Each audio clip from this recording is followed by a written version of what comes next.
Olá, família, mesa preparada, graça e paz, aleluia, muito bom. A gente está aqui, mais um encontro aí, mesa feita assim, né, sem aviso prévio, mas já estava mais ou menos combinado que a gente apareceria aqui, né? A qualquer momento a gente convocar a família aí para a gente estar junto na mesa. E hoje vocês vão ver por uma razão muito especial, uma alegria muito grande. E para mim um grande privilégio, uma grande honra poder estar aqui na mesa conversando com esse querido, uma referência para mim, uma inspiração, um homem realmente que tem assim me inspirado e tem me ajudado, né? Muito mais às vezes do que ele imagina. Então, tá aí, eu já vi que ele está aí pronto para me convidar e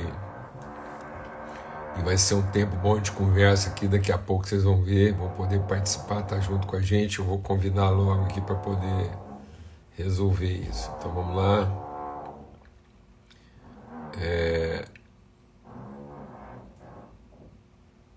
Deixa eu ver aqui.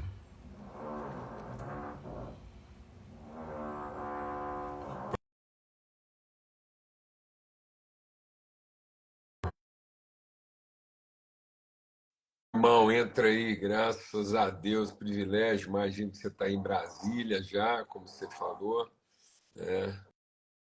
E você, a hora que você estiver lá no show do Paul McCartney, do nosso amigo McCartney, você faz um minuto lá de silêncio, em nossa homenagem, minha e da Alana. É lá de casa, essa Aí, Zé. força, essa raça, pra tomar porrada e É isso aí, meu irmão. levantar. E aí, cara? Ai, que delícia. Rapaz, eu vou te falar um negócio. Eu e você, gentilmente, assim, é um negócio. Eu ia falar assim, por Deus do céu. A hora que o Marcos entrar, eu vou pedir para ele dar uma palhinha do lado de casa, porque eu tô precisando. Pois é, eu E se tô você aqui me na perguntasse. casa de um irmão muito querido, que é o Elvio Sodré. E aí tem um estúdiozinho, um home studio. Ele deixou tudo preparado aqui pra gente trocar uma ideia, cara. Pois é, e se você me perguntasse, eu vim treinando aqui. Se você me perguntar como é que eu tô, eu vou falar assim, que onda. Enquanto eu não tô mudando o mundo, eu aproveito que tá bom. Cara, que bom, que bom. Que bom. Quer ouvir alguma Ai, coisa? Eu tô com Marcos. o violão aqui, ó. Já dá um Ah, jeito. maravilha, mas é isso aí, né, Marcos? Enquanto eu não estou mudando o mundo, vamos aproveitar o que tá bom. Ah, só isso, velho. É Não tem isso. condição. É isso. É. A pegada agora é essa, como diz os meninos lá do Rio. Não tem férias, não. Ou você está É, mudando o mundo, ou você está aproveitando o que tá bom. Não é? é isso, cara. Na E verdade, acho que naquela proporção que eu te mandei, viu? É duas mudanças de mundo para uma coisa que tá bom, no mínimo. É muito mais tentando mudar o mundo do que aproveitando o que tá bom. Mas a hora que a gente for aproveitar o que tá bom, a gente tem que ser intenso, né? Graças a tem que Deus. ser. Tem que Como, ser. por exemplo, estar aqui conversando com você e aproveitar o que tá bom. Rapaz, eu não sei, olhando para você, eu não sei se eu rio ou se eu choro, porque é muita gratidão, viu, meu irmão? Você representa para minha geração luz de esperança. Você representa esperança na minha vida. Estar com você é sempre renovar minha esperança. Viu? É bálsamo. É bálsamo. Você, sua casa, viu? Aquela mulher maravilhosa que Deus te deu, que não cabe na caixa, essas mulheres que Deus deu para nós, que não deixa nós assim, É, né? Não deixa nós forgar um minutinho, acorda esticado o tempo todo, graças a Deus. meu amigo. Eu digo mesmo, assim, não é porque a gente está aqui com tanta gente. Acabou de entrar o Alex aí, o tio Árvore, o Kenner Terra tá aí, amigos, né, queridos. Mas você é um pilar, né? Você é uma referência de integridade, de uma, de uma responsabilidade com leveza, né? Amém. Que inspira muita gente, né? Eu acho que Amém. os artistas brasileiros que vêm da igreja, eles têm uma carência muito grande de uma palavra que instrua, né? Que dê direção, mas sobretudo de uma palavra encarnada, de alguém que seja uma referência disso, seja um Amém. testemunho disso que prega. Então, o privilégio que a gente tem de ver a sua casa, né, de ver a dinâmica da sua vida é impressionante, assim, né? Porque Amém. você é um dos caras que torna a gente indesculpável, né? Tipo assim, não tem desculpa, ó, é assim que tem. É Vamos tipo lá, né, Antônio Marcos? Elias, entendeu? É tipo esses caras assim. Quem não conhece o Antônio Elias, né? Foi e ainda é, né, uma grande referência, né? Mesmo depois de ter partido dentro da igreja brasileira, né? De um tipo de pastoreio que está mais próximo da autoridade do que do poder, né? Está mais próximo do serviço do que do controle, né? De uma organização, assim, de um empreendimento religioso.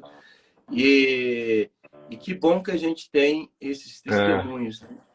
Tem alguém fazendo uma obra aí, né? Não, rapaz, você não tem noção, não. É porque eu devo ter feito alguma coisa muito grave e eu estou aqui num regime de punição aqui. Sabe aquelas coisas de tortura? Ele deve estar querendo arrancar. Alguém está querendo arrancar de mim alguma confissão. Sabe aquelas coisas assim de ficar pingando água na testa, ficar pondo um barulho no ouvido. Rapaz, isso aqui é das 7 da manhã às 6 da tarde. Caramba. Né? Vai fazer o quê? Não tem um cômodo aqui, não, porque se no banheiro tivesse silêncio, eu viria fazendo essa live com você no banheiro, mas não tem lugar aqui que isso aqui não está ecoando, não, tá bom? Vai ter que fazer Mas. uma salinha dessa aqui, igual o Elvio, toda Eu tratada. até que tentei isso. E isso aqui onde é que eu tô é mais ou menos meu estúdio, mas aconteceu uma coisa, um engenheiro aqui falhou. Porque eu fiz isolamento nas paredes, mas não fiz isolamento no teto. Então, adiantou, foi quase nada, entendeu? Porque o barulho vem pela reverberação no teto. Bom, mas vai aí, né? Eu acho que a gente consegue, né? Vamos imaginar que a gente parou do lado de uma obra e resolveu ter a nossa conversa num prédio que está sendo Quando eu estiver construído. falando, talvez você mutar aí pode ajudar também. O Isso, microfone. legal. Quando você estiver falando, eu monto aqui, tá bom? Do nosso lado aqui está o Daniel Palomba, ele entrou aí. Eu tem que. Deixa eu acessar ele aqui, porque ele participa da conversa com a gente. Tá. Tem aqui Lausanne, e aí todo mundo vai entender por quê, né? Tá no mais aí pra você. Pronto, é só colocar aqui também. Tá no mais já.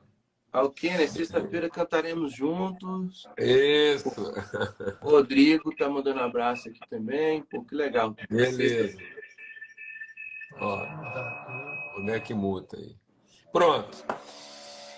É o seguinte, o Marcos, você está acabando de. O propósito é porque a gente vai ter um encontro, como você está sabendo, né? Você está em Brasília, e a gente vai ter um encontro Lausanne, aí em Brasília, no sábado.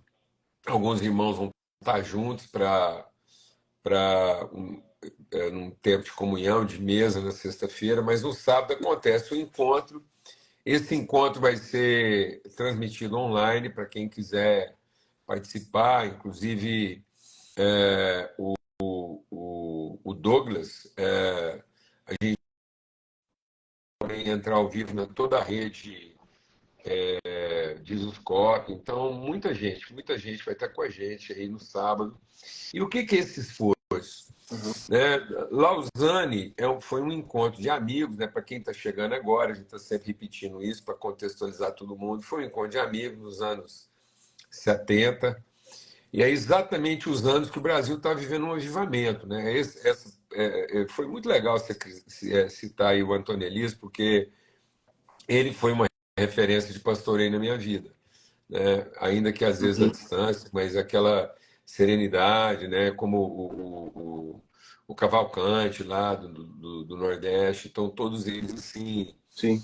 tinham esse jeito, né, pastoral de quem não está querendo controle, né, em criar uma estrutura, mas gente que queria ter uma conversa. Então, acho que esses homens me inspiraram a mais do que pregar, conversar, né? Uhum. Então, e a gente participou de ótimas conversas. E eles eram exatamente os pontos de ligação, Uhum. né, daquilo que era o movimento Lausanne. Eles eram os Uhum. contemporâneos aí de Francis Schaeffer, de John Stott. Esses homens conviveram numa conotação bem diferente do que hoje a liderança jovem brasileira às vezes convive com o movimento cristão Uhum. reformado do hemisfério norte. Não havia tanta contemplação, né? Não havia essa coisa assim de eles lá, a gente aqui. Estava acontecendo um esforço de aproximação, né? Uhum. Era uma coisa assim mais madura, né? Tinha menos deslumbramento. Eu acho que essa que é a verdade. Então, a liderança brasileira, de modo geral, né? De modo geral, até você pode me corrigir aí, até nas artes. Então, anos 70, a arte brasileira estava se firmando menos Dependente, né? contemplativa, menos É. dependente e menos arrebatada, menos deslumbrada. Eu acho que a palavra é deslumbrada. Não Ah. havia deslumbramento, né? Havia respeito, havia muito mais respeito na área artística e por haver respeito havia diálogo, né? Então, alguns líderes em todas as áreas brasileiras dialogavam, né? E era o começo de uma conversa. De repente, isso foi meio que interrompido, né? Houve um sequestro da arte, da cultura, da filosofia, a própria igreja, no seu afã institucional, porque eu acho que os anos 70, onde estava acontecendo isso no mundo, logo depois, anos 90, mais ou menos, que a igreja cresceu, houve um avivamento no Brasil nos anos Uhum. 70. E era um avivamento mais assim, sem titulação, com menos preocupação. Era uma coisa que aqui o Brasil veio. Eu acho que anos 60, 70 no Brasil é aqui viemos, independente de Uhum. qualquer viés político, social, um esforço do país se descobrir. A capital estava mudando, havia muita coisa acontecendo no Brasil.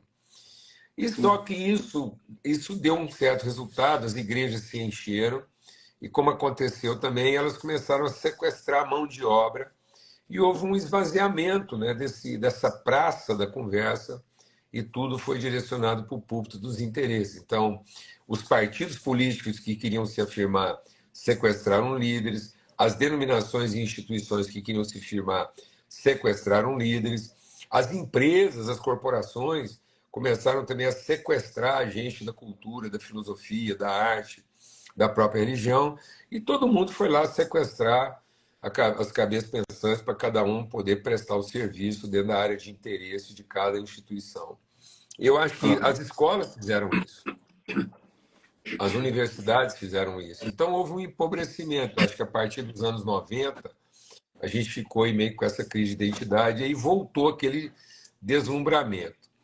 Lausanne acontece nos anos 70, exatamente quando está acontecendo esse afã mundial aí de completar a obra da evangelização. Mas era uma proposta de uma evangelização que aterrasse, uma evangelização que fizesse o reino de Deus chegar à terra.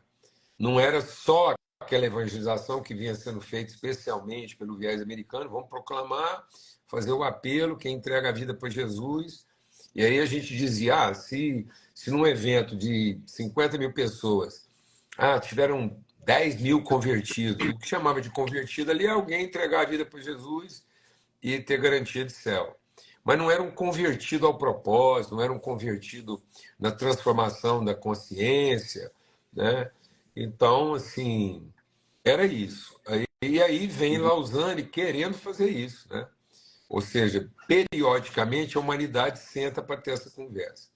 E acontece, teve muita influência Lausanne, muita coisa que aconteceu aqui, Aliança Evangélica, Uhum. movimento aí, Missão na íntegra, tudo que aconteceu, o movimento que a gente viveu por 30 anos, que era o I das Nações, eram as comunidades, esse movimento das comunidades era um eco Lausanne, que afetou inclusive as igrejas denominacionais. As próprias igrejas denominacionais tiveram que fazer uma releitura da sua prática eclesiástica em função dessa influência Lausanne. Mas, apesar de ter representação aqui, ter eco, ter voz, como eu disse aí, tantos outros, René Padilha quase que não saía do Brasil, enfim.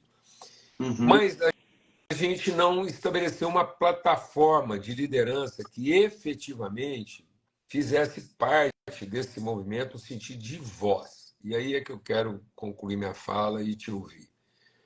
A gente roda o mundo, Marcos, e vê que cada vez mais a liderança brasileira, em qualquer estágio, ela tem vez. Todo mundo quer um líder brasileiro na plateia, todo mundo quer um líder brasileiro na plataforma, dando um testemunho, convidando. Caravanas e mais caravanas querem visitar o Brasil para ver o que está acontecendo aqui. Mas no final de tudo, a liderança brasileira não tem voz. Então você vai lá, você participa do evento, você dá testemunho, a gente compartilha. Os nossos números são usados para movimentar muita coisa no mundo, em termos de missões, projetos, desafio, instituições. Né? Quantos anos algumas instituições levantaram recursos para investir no Brasil em termos dos desafios que a gente tinha. Mas muitas vezes a liderança brasileira não sentou lá para discutir sequer a destinação disso. Então a gente participava do testemunho, a gente ajuda a levantar o recurso, a gente representa os números, nós fazemos escala em termos de fazer os números do que essas ideias propagam, mas muitas vezes, se você for para fora do Brasil, você vai ter voz entre os brasileiros. Você vai falar com brasileiros. Mas apesar dos números no Brasil serem expressivos, inclusive no exterior, você vai na América, vai na Europa, vai no Japão, na Ásia, os nossos números são impressionantes.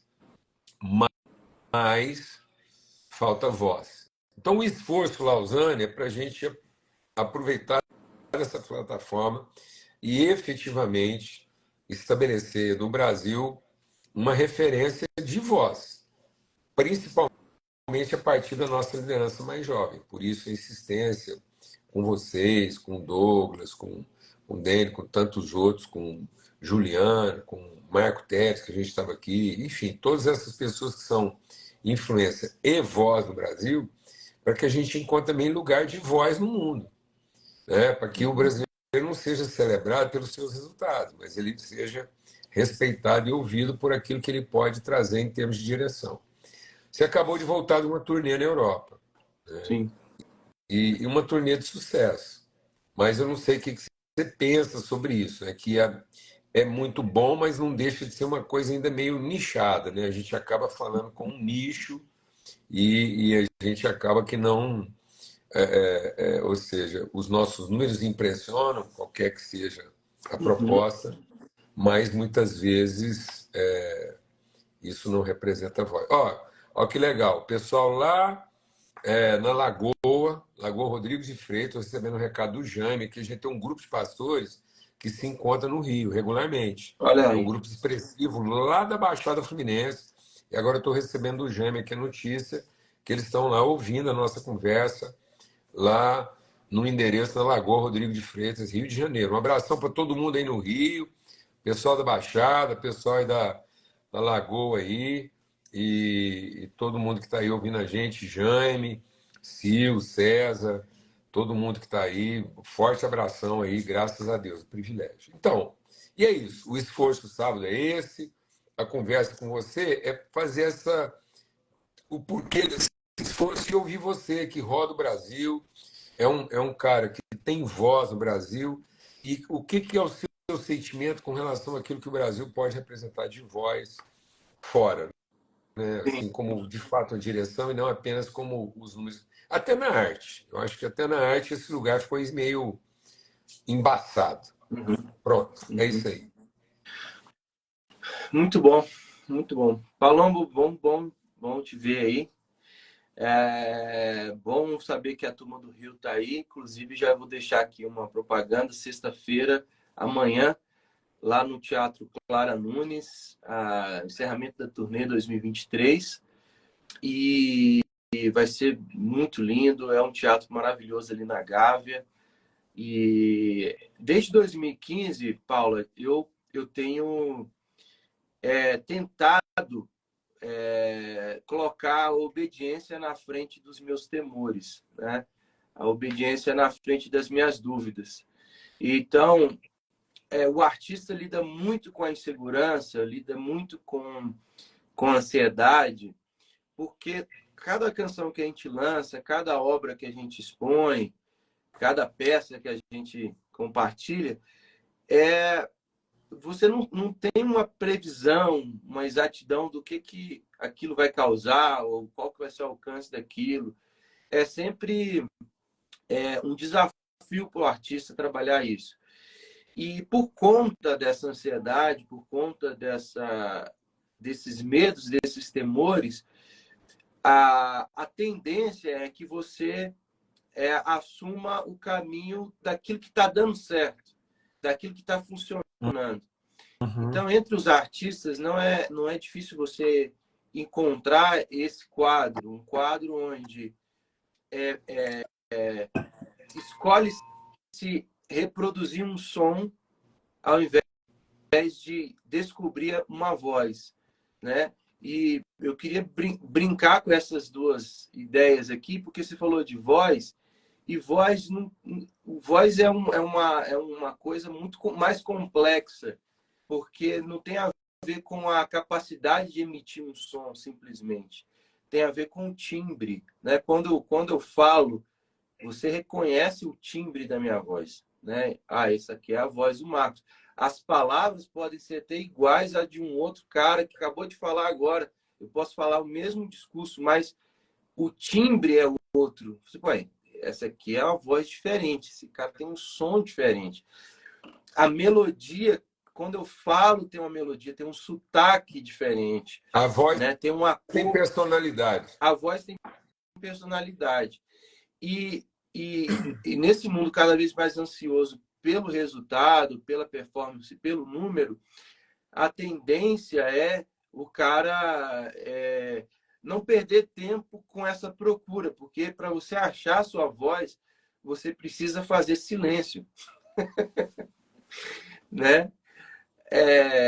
E aí que está a primeira consideração que eu faço. Será que esses encontros que a gente tem não é um encontro muito barulhento, não são encontros assim onde todo mundo quer falar, mas ninguém quer fazer esse silêncio necessário para buscar a própria voz, né?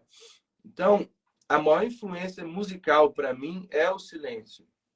Se você não, se eu não encontro esse lugar de silêncio, eu me perco, É porque a aí pausa, eu vou. né? É a Essa pausa. pausa, né? O É, silêncio como pausa, né? Como inverno, como interioridade, como conhecimento de si mesmo, né? exatamente. E assim, quando você fala sobre o lugar do Brasil no mundo, eu penso muito numa partitura, né? Então tá lá a partitura, tem um papel com as anotações de todas as vozes da orquestra. Então, quando o músico, o compositor, né? Vamos pegar aqui uma quinta sinfonia de Beethoven, pam, pam, pam, pam, pam, pam, pam, né? Que a Cecília chama de Beethovão. Ela ama, tem que colocar no carro quando a gente está indo para a escola, tem que pôr, papai, Beethovão. Aí é a quinta sinfonia. Então você pega uma quinta sinfonia. Normalmente as sinfonias são em três atos, né? Tem três movimentos. E cada movimento tem um andamento, tem uma. Né? Andamento é justamente a velocidade do passo, né? Tem a força que o instrumento imprime para causar esse som, se é muito volume, se é pouco volume. Então, são esses detalhes todos de forte, fraco, rápido, lento, que você anota na partitura. Você já deve ter visto algum meme assim do cara que toca prato na orquestra. Isso. Normalmente, o percussionista que toca prata, ele aparece no último ato, no terceiro movimento, e normalmente no final do terceiro movimento. Então, aí daqui a pouco, tá todo mundo lá, pau quebrando, é violino, é trompa, é trompete, e ele lá, na expectativa do maestro dar o sinal para ele finalmente fazer o que tem que fazer. Pô, já se passou ali, sei lá, já passaram mais de 20 minutos de música e ele está lá esperando. Então, quando o maestro dá o sinal, né, pum, aí ele no prato e acabou. É a participação dele. É a Então, voz dele. é, é a voz dele. É a mesma coisa com coral. Quando eu comecei a estudar música formalmente, né, eu, lá na Universidade de Minas Gerais, eu aprendi muito com a Frânio Lacerda, que é um grande maestro. E a grande dificuldade para quem é corista, né, quem está ali no coro, é você aprender a ouvir as outras vozes e saber como que funciona a sua voz no meio daquela partitura toda ali. Então, Paulo, o que eu vejo? Nesse concerto das nações, qual que é a voz do Brasil? É, Qual que é a linha da partitura é, do Brasil? é. E eu acho que a linha do Brasil é uma linha redentiva, sabe? Porque o mundo está cada vez mais próximo do Brasil, no sentido Exatamente. das misturas, né? Quando o Stefan Zweig falou assim que o Brasil é o país do futuro, naquele livro dele, e virou um mote, né? Assim, virou quase que um apelido do Brasil. Eu acho que ele não estava querendo dizer que o Brasil, olha o cara da obra aí, que o Peraí que eu Brasil vou vai. pôr. Como é que eu faço para tirar o som aqui? É um microfonezinho. Tem que denunciar aí pro Ministério aí do Trabalho. Isso não é hora de trabalhar, não. Isso é hora de almoçar. Então, quando o Stefan Zweig falava assim, o Brasil é o país do futuro, eu acho que ele não estava querendo dizer assim que o Brasil vai chegar a ser Estados Unidos, o Brasil vai chegar a ser Europa. Eu acho que ele está querendo dizer o contrário.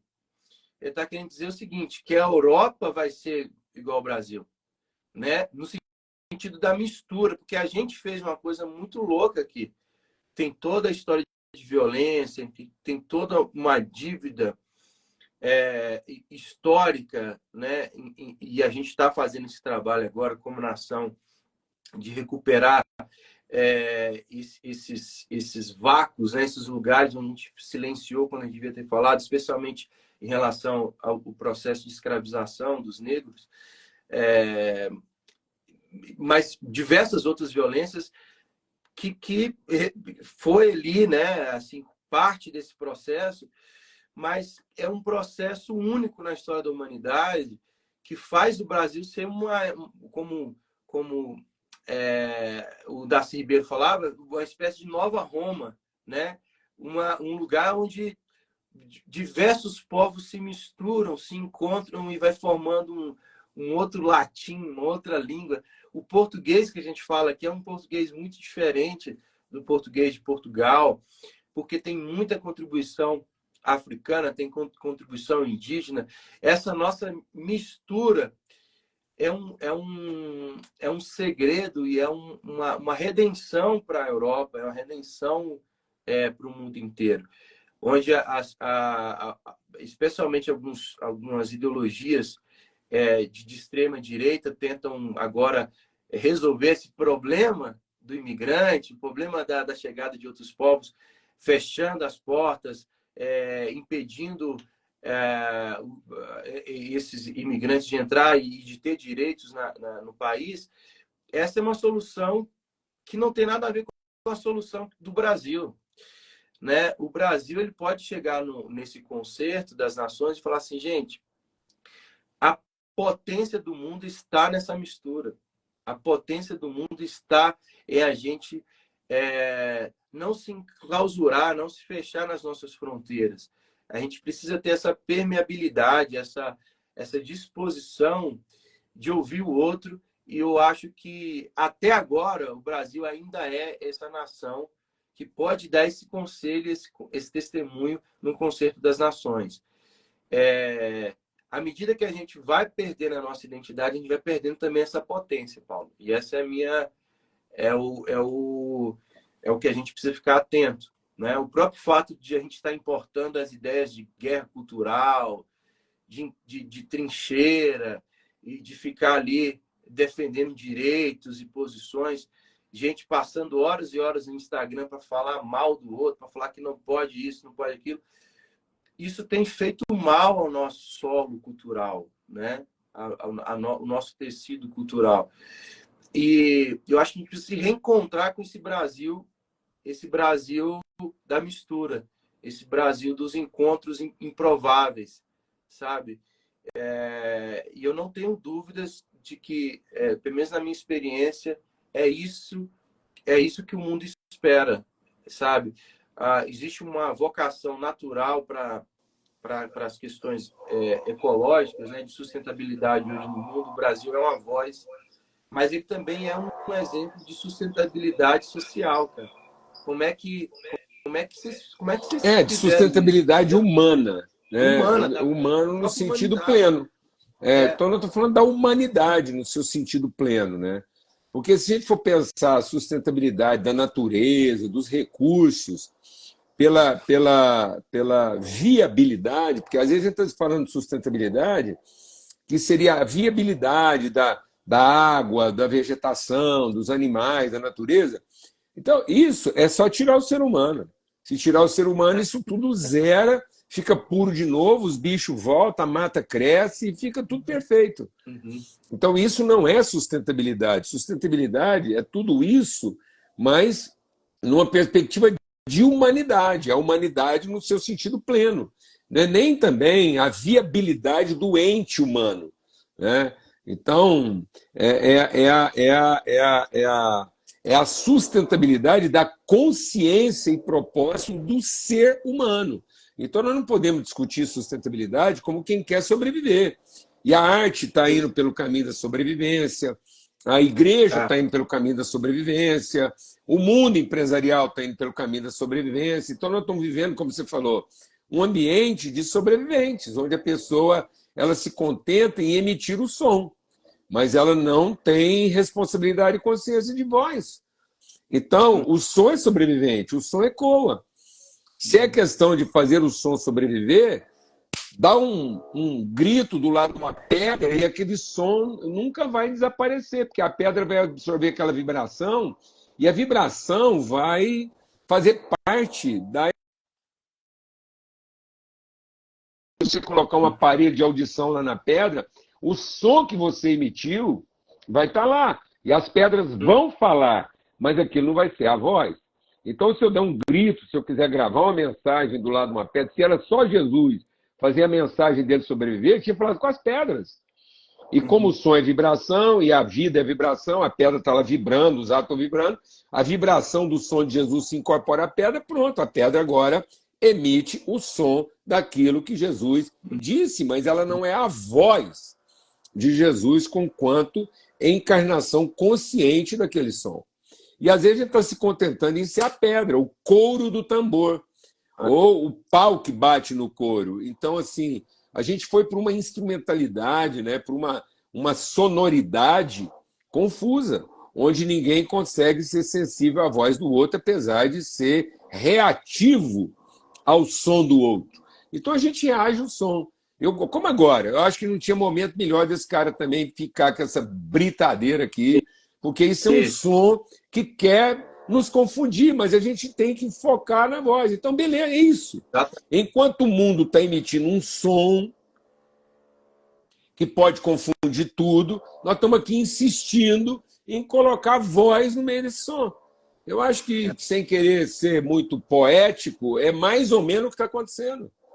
E aí eu posso simplesmente me irritar e dizer assim, não, mas pelo amor de Deus, esse som está me atrapalhando. Não, ele é o meu desafio hoje. Existe som de tudo quanto é tipo, porque eu vou dizer que esse som está me atrapalhando, mas esse é o trabalho dele. É com isso que ele vai alimentar os filhos dele 5 horas da tarde. É com esse som aqui que ele vai levar pão para casa. Então, os sons se confundem num ambiente duro, difícil. O som que me perturba é o som da sobrevivência dele. Então, assim, como é que a gente vai encontrar a voz onde os sons se confundem e às vezes nem se harmonizam? Por isso que existem as salas de concerto. Exatamente.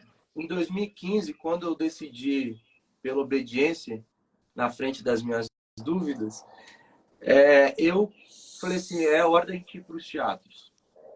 Então, na história da humanidade, o teatro é esse lugar onde os sons vão se submeter a uma ideia de voz, a uma ideia de música, né? Você precisa de espaços para isso.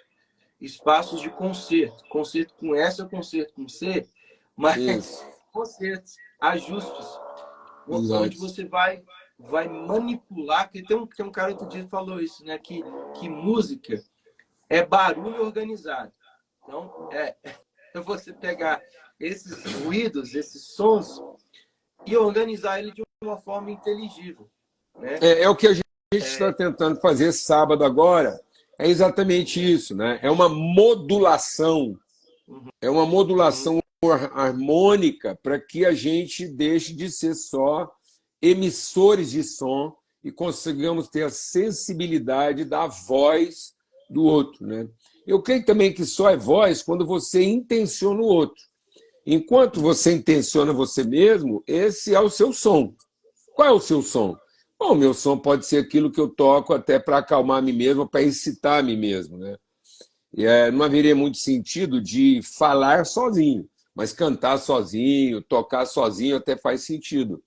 Agora, para ser voz é quando esse som tem uma intencionalidade de comunicar virtude e conhecimento ao outro. Então, Deus era som, mas ele se tornou voz quando ele teve a intencionalidade de gerar conhecimento, a sensibilidade de perceber o outro no seu conhecimento. Marcos, assim, e eu creio que quando a gente fala do Brasil, né, nesse sentido, quando você. É aí que eu acho que o capeta confundiu a gente. Esse negócio lá do futuro acho que é a tentação. A tentação ela tem que vir travestida de futuro. Ela não vai ser tentação se ela não for um tempo projetado, né? E não uma eternidade revelada. E aí, quando ele fala, no dia em que, então será. Então, quando ele está falando do futuro, ele não está falando num dia em que, então será. E aí eu acho que o mundo está angustiado à espera de que o Brasil se revele. Isso é esperança. Mas exatamente porque a gente tinha muito potencial aqui, e com o potencial com crise de identidade. Deixa eu aproveitar e usar aqui a metáfora que o Marcos está usando. Se eu pudesse, me corrija se eu estiver errado. Mas eu acho que, para concluir a sua metáfora de orquestra, tem hora que o Brasil é o diapasão da orquestra. A gente consegue harmonizar todos os outros instrumentos. Aqui no Brasil, a gente conseguiu dar o tom para que a gente possa criar uma boa música. Tem hora que o mundo está esperando a gente ajudar os irmãos a viverem em comunhão. E o Brasil é esse diapasão que dá o tom para todo mundo se afinar. Porque se a orquestra chegar lá e cada um tocar o seu, mesmo tendo a partitura e tendo o seu timbre, não vai ficar bonito. Isso. Mas quando a gente ajuda a harmonizar os irmãos e sendo esse diapasão que dá lá a nota certa para a frequência certa, a gente vai ajudar os irmãos a viverem em comunhão e a equilibrar, e a orquestra agora transmitir um som bonito. Antes de passar a bola para o Paulo,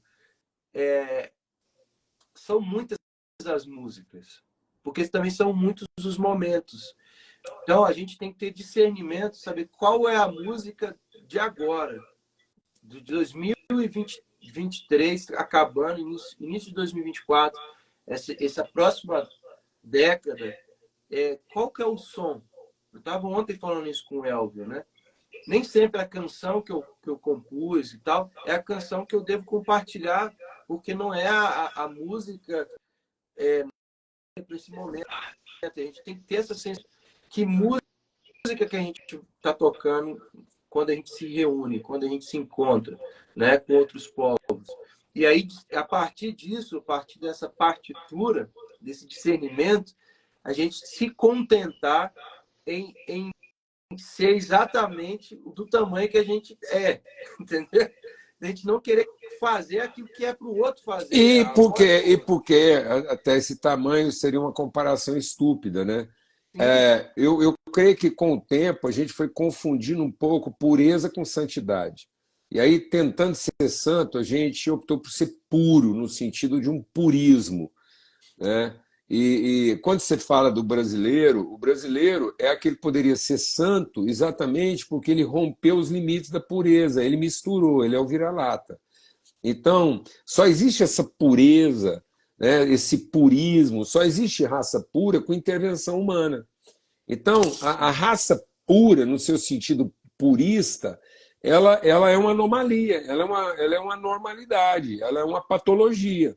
Ela só se torna santa quando ela consegue conviver sem se corromper, onde ela imprime as características sem corruptibilidade. Isso é santidade.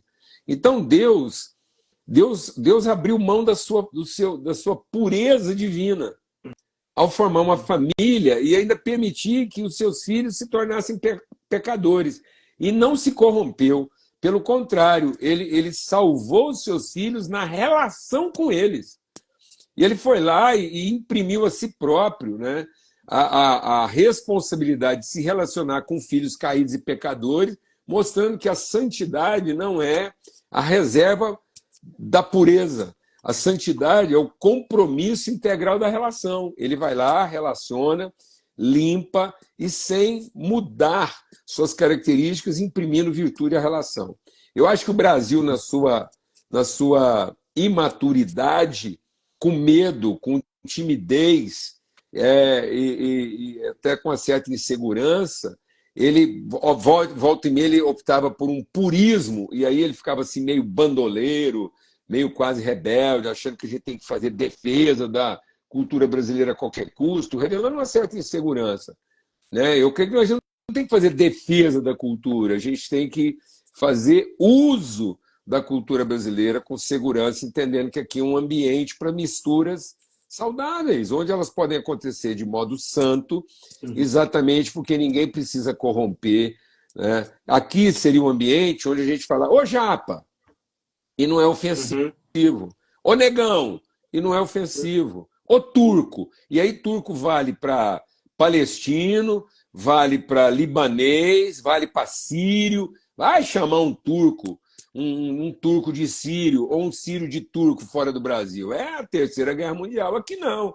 É os turquinhos. Lá na minha cidade, tudo que era árabe era turco. Né? Aqui existe sociedade sírio-libanesa, sem comprometer. Né? É uma santidade, ou seja, não tem que mudar. Basta ter maturidade para conviver. Só no Brasil para isso acontecer. Onde, rapaz? Só no Brasil para falar assim, e aí, negão? E aí o cara pode ser branco igual um alemão, que ele é o nosso negão, ele é o meu negão, ele é o meu negão íntimo. Eu não estou falando da cor dele, eu estou falando do que ele representa na minha intimidade. Né? Então, assim, e lógico que isso foi tão impregnado, né, de purismo, de defesa, de ideologia, que nós estamos matando o vira-lata, sendo que o vira-lata é a evolução da espécie. Isso é legal você falar isso, Paulo, porque eu acho assim, que essas questões de um puritanismo, até de uma higienização da linguagem, é uma cabeça neurótica importada. Né?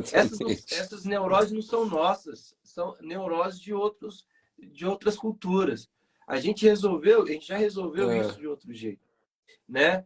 Como eu volto a afirmar, a gente tem que crescer muito no sentido de abrir espaços para os nossos irmãos que foram marginalizados por conta da cor. Isso existe mesmo, né? Agora, o Brasil é muito mais complexo do que black e white, sabe? É muito mais complexo que isso. Muito, do que esquerda e direita.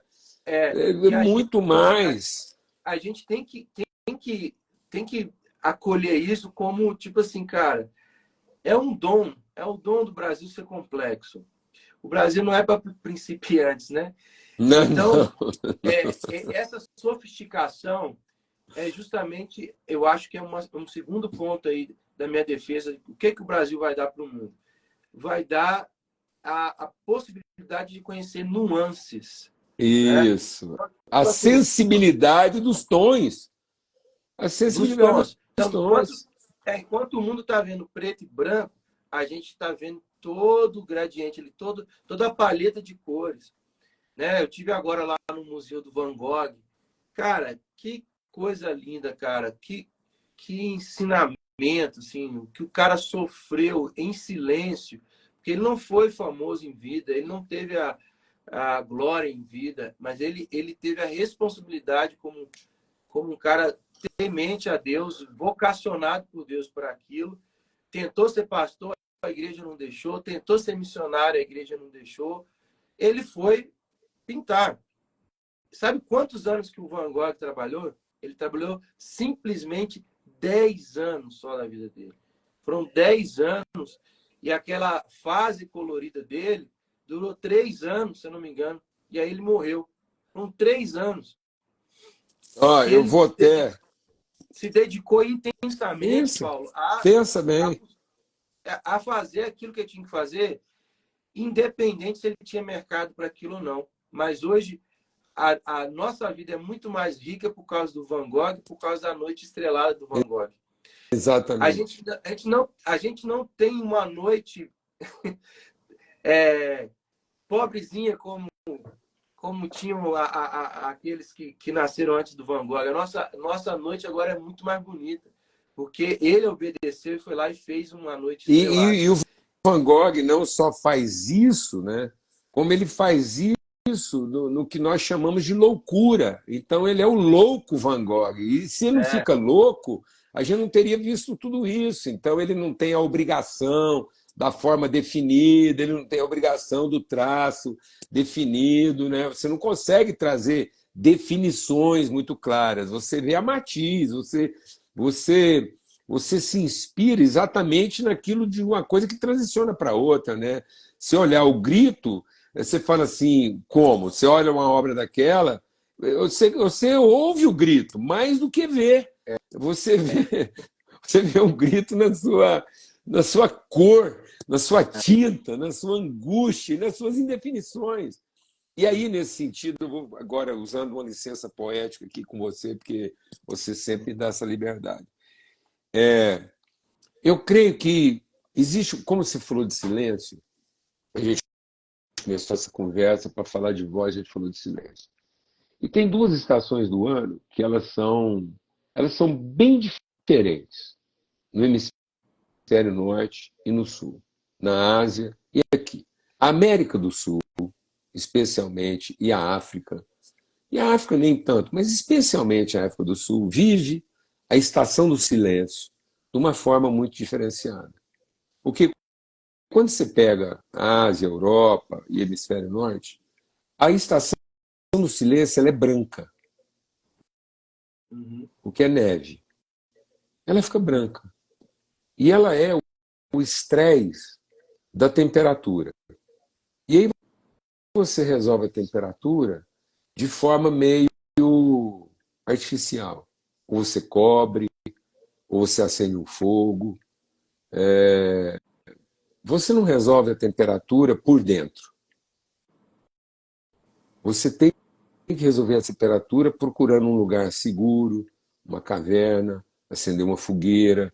Então, a temperatura, o inverno nesses lugares, esse silêncio, ele é resolvido de maneira meio artificial. Mas o nosso inverno aqui, ele não é branco. Ele é o branco na sua difração. É como se a luz passasse pela neve e revelasse todos os tons de cores que o branco tem. Então, o nosso inverno, ele é um arco-íris. Enquanto lá é o branco com mistura de tudo, indefinida, e aí é o branco no sentido pureza, aqui é o branco no sentido diversidade.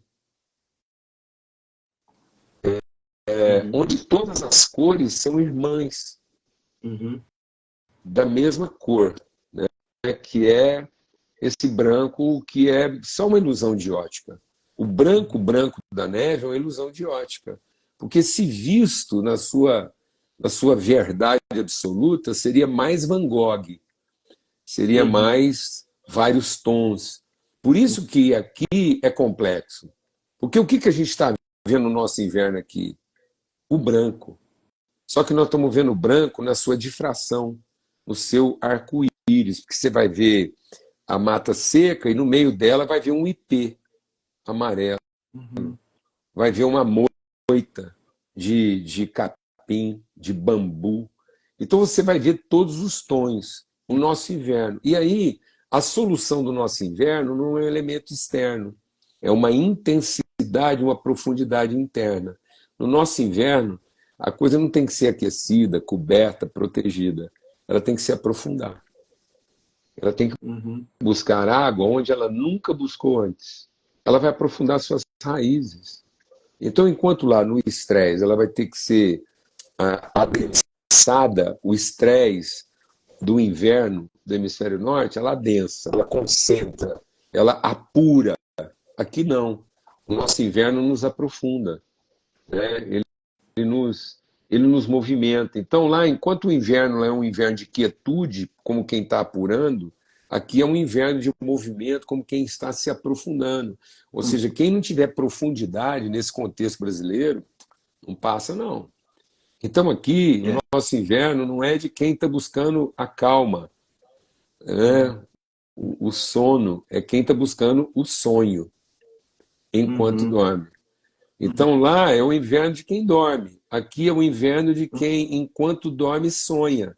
E aí nós vamos buscar conhecimento onde às vezes as paisagens não nos oferecem. O Brasil é um lugar de lutas, de conflitos. Então, se você não tiver um sono profundo e buscar lá na profundidade do seu sono, o movimento que te faz ver o que nunca foi visto, e vir de lá como quem viu na escuridão, como quem sonhou enquanto estava dormindo, nós não vamos conseguir encarar esse ambiente multicor, multiforme e multiexpressivo. Quando você entra na primavera, a primavera aqui do Brasil e do resto do mundo pode parecer. O outono pode parecer. O verão pode parecer. Mas os dois invernos são totalmente diferentes. Então, acho que nós estamos precisando descobrir o nosso inverno. Ou redescobrir o nosso silêncio como quem procura identidade, conhecimento, razão, propósito, certeza, convicção. Porque senão nós não vamos ter voz. E aí, a hora que voltar, nós vamos estar aqui, entendeu? Imitando as flores. Né? A gente vai querer simplesmente copiar as flores, ou pior ainda, copiar os frutos.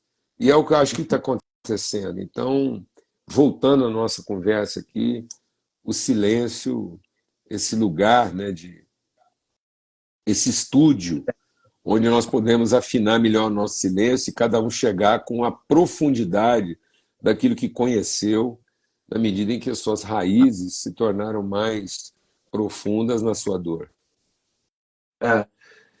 Eu tive o privilégio de ser convidado para prefaciar um novo livro do Makoto Fujimura, né, que é um artista plástico americano de origem japonesa. O pai dele, um pesquisador na área de acústica, inclusive, que ajudou o Noam Chomsky a desenvolver a teoria linguística dele de geratividade, né?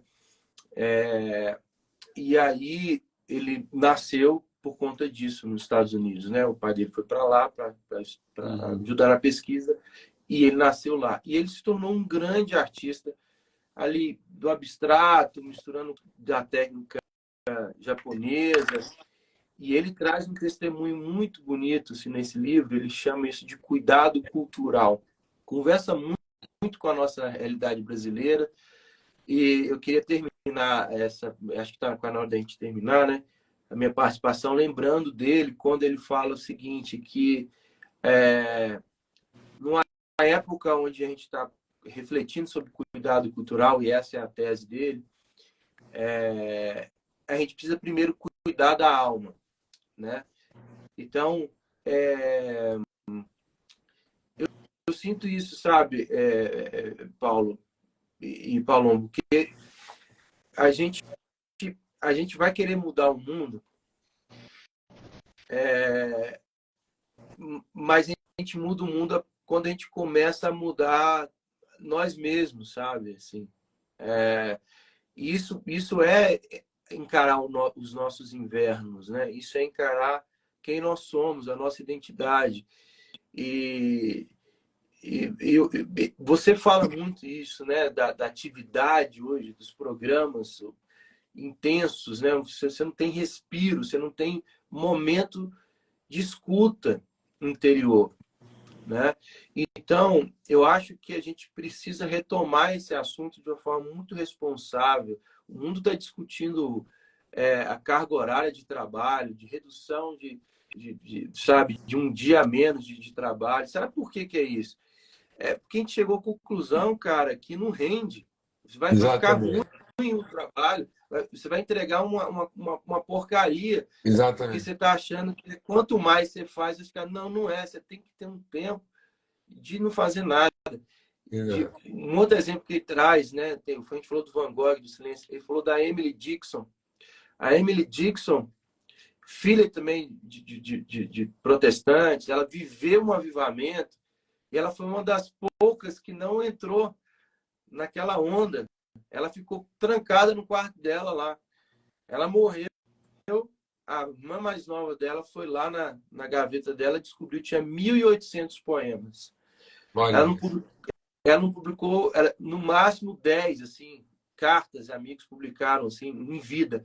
Só depois, 1.800. Eu lembrei na hora que estava contando da Emily Dickinson, do Fernando Pessoa. Fernando Pessoa publicou pouquíssima coisa em vida. Ele tinha uma arca em casa, né, um baú, onde ele guardava tudo, os cadernos dele, as anotações dele e os heterônimos dele. Ele criou mais de 30 heterônimos, né, que são personagens. E aí, lá dentro da gaveta, lá dentro do baú dele, tem um papelzinho que eles acharam recentemente. Estava escrito lá a transcrição daquele verso de Paulo, quando ele fala assim: eu fiz de tudo para com todos e para servir, né? Para ser um deles, para apresentar a boa nova, né? E aí os estudiosos estão agora chegando à conclusão que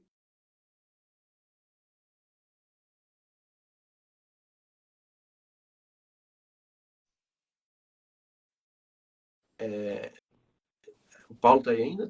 Tá, voltou. Tô aqui, irmão. Eu preciso me colocar no lugar dessa outra pessoa, eu preciso ser, sabe, de forma a encontrar uma alteridade, né? Esse alter ego dele, que ele chamava de heterônimo. Ele foi produzindo esses personagens com data de nascimento, data de morte, um perfil todo, em silêncio. Sabe? O Fernando Pessoa que a gente conhece hoje é porque descobriram o baú do cara, velho. É isso aí. Então, eu acho, Paulo, que a gente tem que aproveitar esse inverno. Amém. Entendeu? Amém. Aproveitar esse inverno e descobrir essa voz. Nossa. Amém. Meu irmão, bênção demais. E assim, tudo que a gente conversou aqui é para todo mundo entender o que é esse esforço de sábado, o que é esse lugar, né, de conversa, de servirmos uns aos outros. Servir é o verbo na sua ação proposital e intencional, né? É o ser para o que virá. E o servido é aquilo que já foi, né? E muitas vezes eu quero o servido e não quero o ser a vir, né? Eu não quero ser a oferta do que virá, eu quero ser o benefício do que já veio. Então, às vezes a gente está só usando esse verbo no tempo passado, querendo ser servido, e não no seu tempo eterno, no sentido de estar sempre a servir. Então, bênção, bom demais. Faz um minuto de silêncio. A hora que fizer um silêncio bem grande no ginásio, que o McCartney fizer uma pausa, você fala assim: um beijão da Lana para você. Grita bem alto, todo mundo vai escutar lá. Você paga esse bico em favor da Lana, que te ama muito, tá bom? Ela está aqui recuperando uma cirurgia no olho, mas está tudo bem. Tá bom? Brigadão, forte abraço. A gente se vê logo. Fica na paz. Palombo. Abraço aí. Lembrando que tem inscrição, para quem não pode estar com a gente lá presencial, só pode acessar aí o link, fazer a inscrição, vai receber para assistir online lá no YouTube toda a programação do dia inteiro. O Marcos não vai poder estar com a gente, mas o Carlinhos Veiga vai estar lá com a gente também, tocando, fazendo música, então vai ser bom demais também. Maravilha. Beijão, gente. Fica na paz. Até a próxima. Valeu.